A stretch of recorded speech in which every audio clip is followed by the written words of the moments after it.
Vamos a entrar ahora a una entrevista con Alina Duarte, que bueno, como se define ella en su cuenta de Twitter, periodista militante en Abya Yala, antiimperialista, xochimilca, socialista, antipatriarcal, antifascista, todo eso y más. Es nuestra querida Alina Duarte, que además tuvo una entrevista muy interesante con el abogado de Pedro Castillo.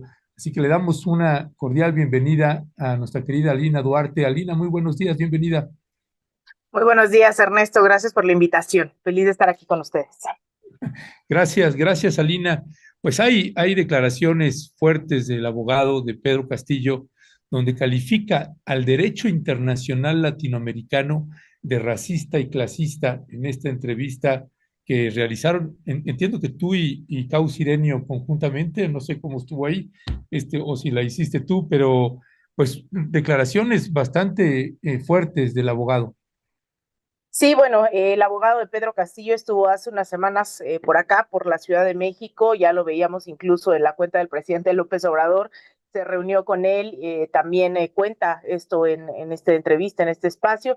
Y lo que nos dice es primero toda una disertación en torno al derecho y de cómo esto hace perpetuar prácticamente el racismo, el clasismo, como es que incluso no ha sido controversial para él y lo dice tanto en público como en privado, evidentemente, el estar defendiendo a un presidente que tiene ascendencia indígena, ¿no? Que estuvo al frente de procesos populares, evidentemente no se mira bien dentro del derecho, ¿no? Para el resto de la abogacía, esto es una condena ya en el trabajo propio de los abogados, el cómo se atreve a defender a un personaje así.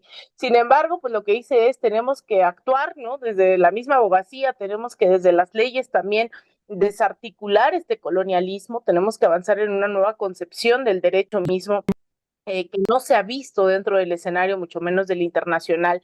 Y ahí pone sobre la mesa este primer debate para decir, pues hay muchas cosas que tenemos que seguir haciendo al respecto.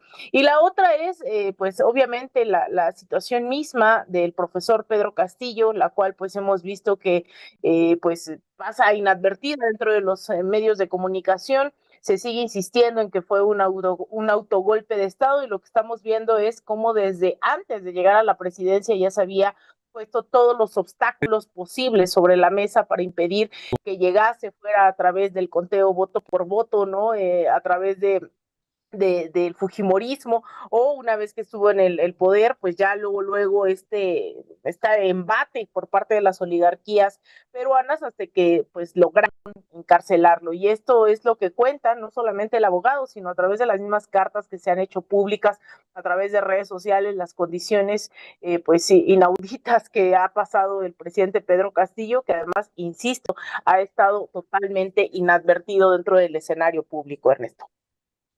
Ya, Alina Duarte, esta parte de la argumentación que hay ahorita en términos penales contra el presidente Pedro Castillo, ¿cuáles son? Y en este caso, si alcanza a haber alguna instancia internacional no latinoamericana, si es que no la hay en América Latina, si la hay, ¿cuál sería en América Latina? Y si no, en lo que toca a organismos o instancias internacionales.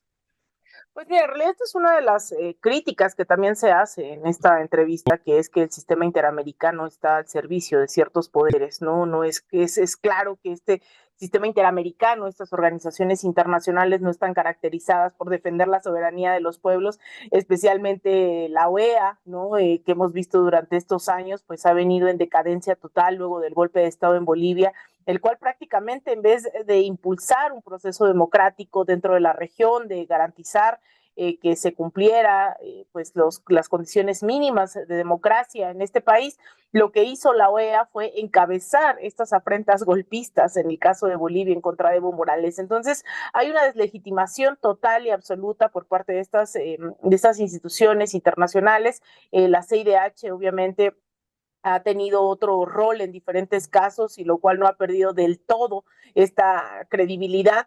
Sin embargo, pues en el marco interamericano, pues es muy difícil creer que organizaciones encabezadas por personajes como Luis Almagro ahora van a pugnar por la democracia, cuando hace unos días, pues también veíamos, recibía en el caso de México a Lorenzo Córdoba, hace unos meses también a la oposición en este país, pero que también se ha juntado con las derechas más radicales, ¿no? En la región, tanto colombiana como venezolana, eso es la OEA.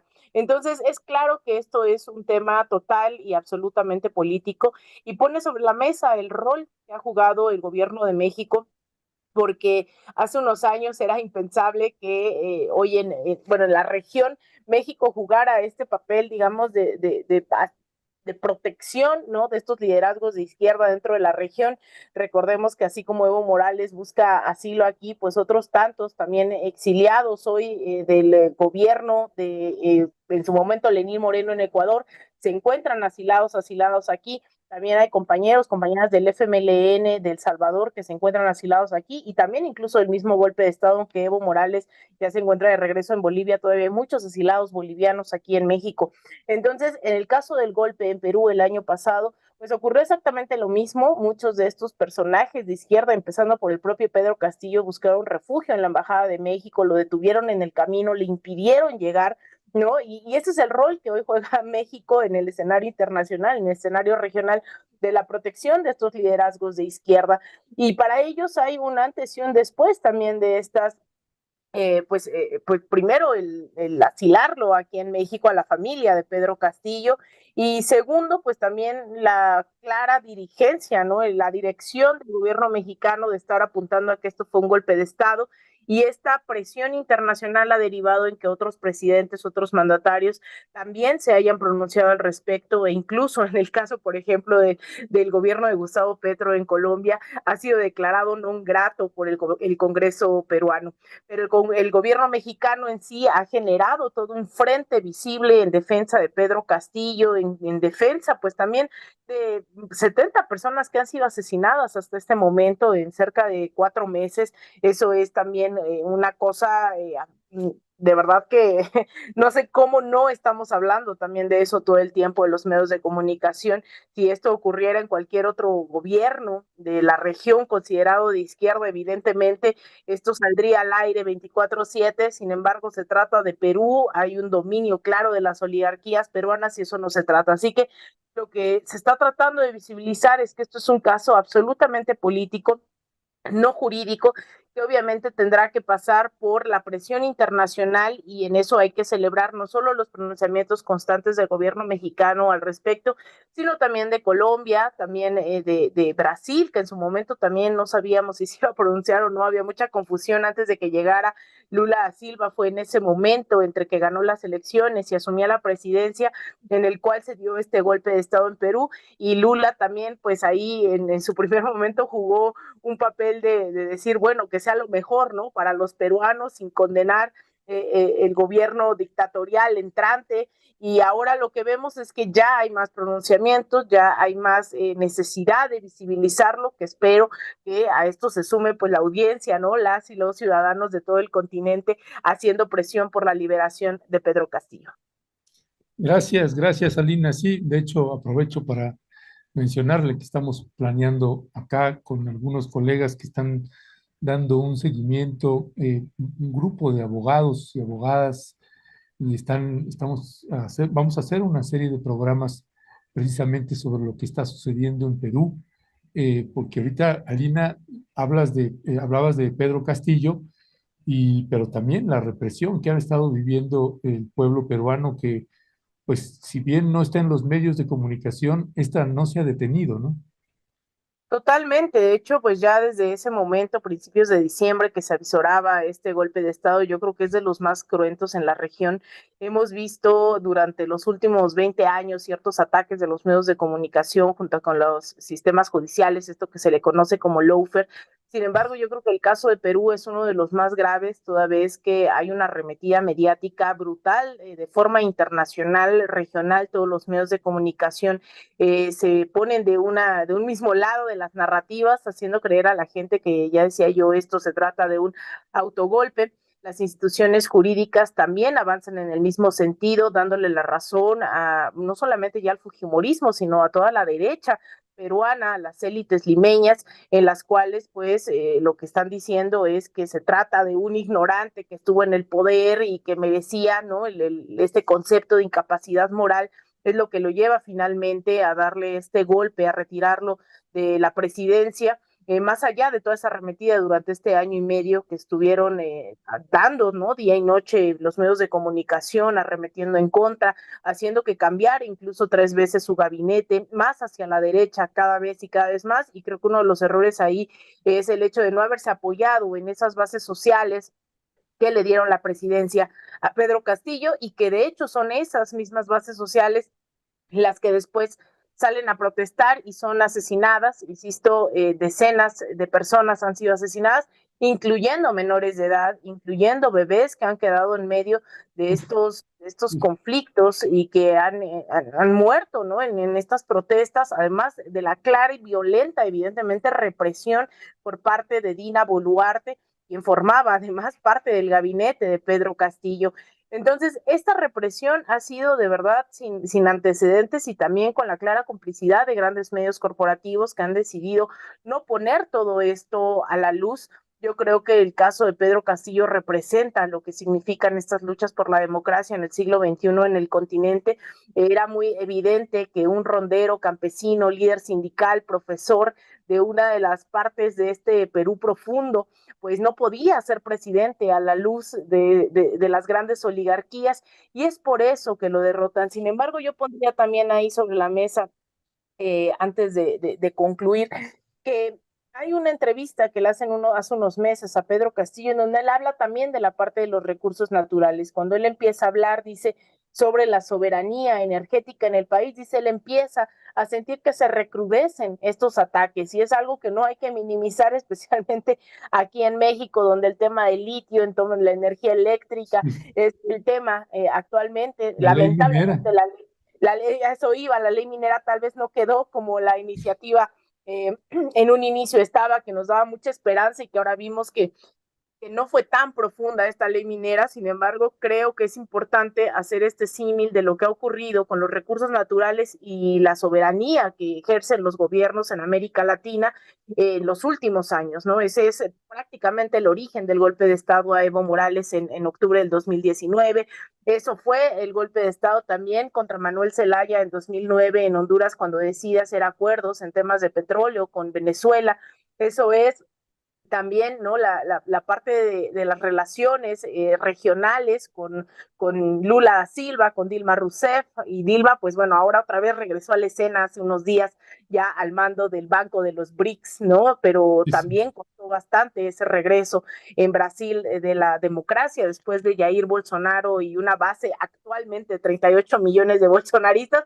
Así yo creo que es un buen momento para seguir ligando estos procesos, ¿no? Que se dicen de izquierda, que tienen algunas medidas en búsqueda de la redistribución de los ingresos del Estado, de la soberanía energética, de la soberanía alimentaria y que esto deriva en ataques tan brutales como el de Pedro Castillo.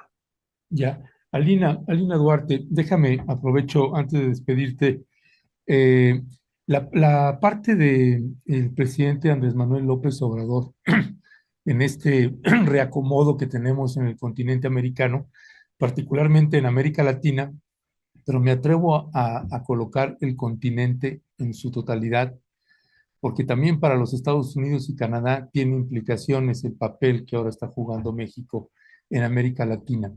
Tú eres alguien que ha estado viajando mucho a Brasil, a Colombia, a Perú, estuviste en Cuba hace poco, por ahí leí que regresabas de Cuba y bueno, no sé dónde más andas ahí, pero andas por todos lados. El tema en materia de la geopolítica en el continente es un tema que has estado trabajando mucho.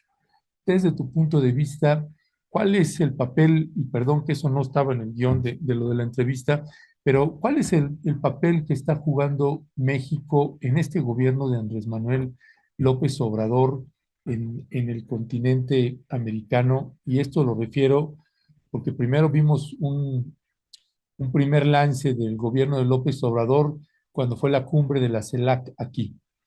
y ahí vimos cómo intentan anunciar, construir otra cosa fuera de la OEA. Y ahora viene una cumbre que se va a llevar a cabo en Cancún próximamente y vemos otro intento, otro esfuerzo de construir un bloque, un grupo. Y aquí está, y México nunca había jugado en estos estrategias políticas que tienen que pueden implicar muchas cosas para el continente. ¿Cuál es tu valoración ahí del papel que estamos teniendo actualmente con el gobierno de López Obrador? Pues no se vale, Ernesto. Esto es una pregunta como para todo un programa y trataré de apuntalar ahí Perdón, algunas perdón, cosas. tenemos unos 7 minutitos. Ah, perfecto. Bueno, trataré, al fin que me gusta hablar rápido, así que trataré de aprovechar esos 7 minutos. Ok, Más bien, yo creo que partiría de qué rol jugaba México en América Latina. México encabezaba directamente la agresión en contra de Venezuela a través del Grupo de Lima que se creó al seno de la OEA específicamente para buscar dar un golpe de Estado a Nicolás Maduro. México era el cabildero oficial de Estados Unidos y de Colombia en todos estos espacios internacionales, si bien formaba parte desde la creación de la CELAC, que fue un impulso dado por Hugo Chávez, por Evo Morales, por Rafael Correa. Lo cierto es que México se identificaba más con la Alianza del Pacífico, en la cual está, por ejemplo, Chile, ¿no? Que ahora, salvo que está Gabriel Boric, que no es tan de derecha, ¿no? Que se ubica más en el centro izquierda, pero es más en el centro a veces, y sobre todo cuando se trata de geopolítica, es más centro derecha. En realidad, pues México estaba más en esa alianza, ¿no? Decidió no sumarse al ALBA, obviamente no formaba parte del UNASUR, no formaba parte de estos esfuerzos regionales que se dieron durante la llamada década ganada, cuando llega Hugo Chávez en el 98, en diciembre del 98, pero asume en el 99, y se van dando una serie de alianzas durante los 2000 con Cristina Fernández de Kirchner, con Néstor Kirchner, con Evo Morales, con Manuel Zelaya en Honduras, es decir, hay unas alianzas regionales de las cuales México ni siquiera busca ser parte. Y ahora lo que vemos, no desde 2018, esto tardó algunos años, Andrés Manuel López Obrador lo que decía era necesitar, nuestra mejor política externa es la política interna.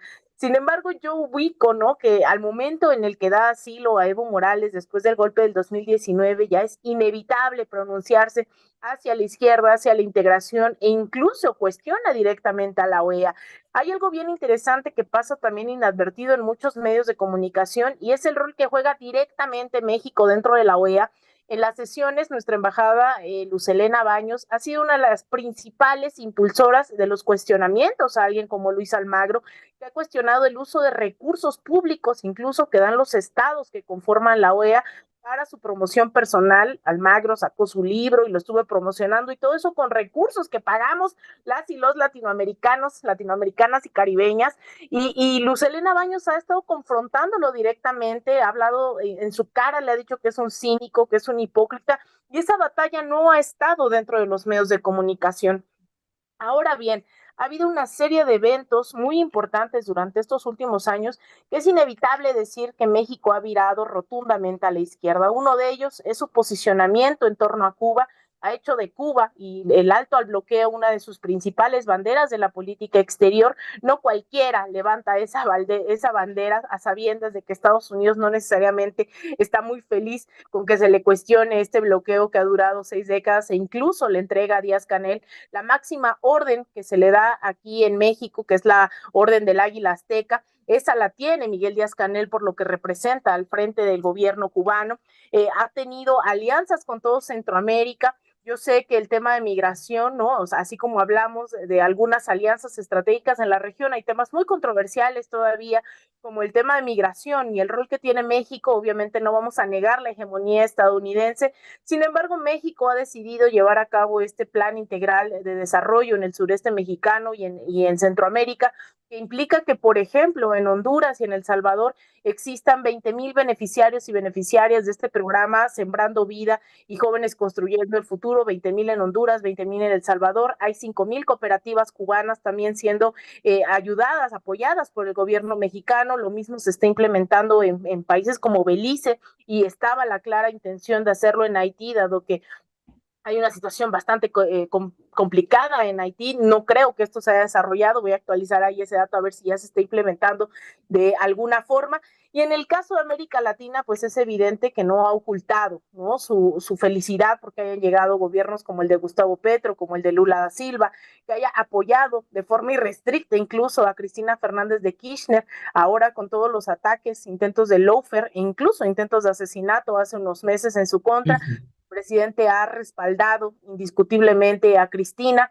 En el caso de Gabriel Boric, pues vino aquí a México y no fueron como grandes pronunciamientos, sin embargo, pues también esta alianza del Pacífico ha ido cambiando, entonces también ha aprovechado para tener una buena relación al respecto.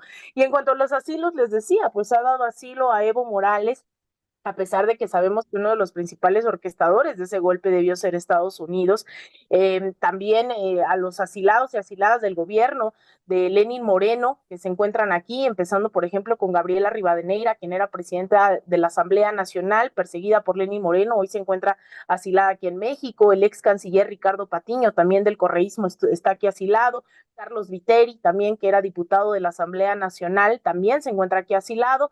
El ex ministro también de Evo Morales, que todavía tiene, si está siendo investigado todavía en Bolivia, a pesar de que ya llegó el gobierno de Luis Arce. Eso no han logrado echar atrás todas las consecuencias del golpismo. Alfredo Rada también se encuentra aquí. Es decir, ha cambiado también geopolíticamente eso, y cuando se han necesitado pronunciamientos claros, creo que el gobierno mexicano ha logrado satisfacer eso. Entonces, yo diría que hay muchos elementos para decir que hay una nueva política exterior mexicana totalmente renovada. Obviamente tiene varios retos y uno de esos se llama Estados Unidos, ¿no? En Estados Unidos no podemos negar que pues no es tan fácil cambiar la correlación de fuerzas. Sin embargo, pues no solo es durante la administración de López Obrador, han habido otros momentos de la historia binacional en las cuales ha habido un cambio en la correlación de la relación bilateral.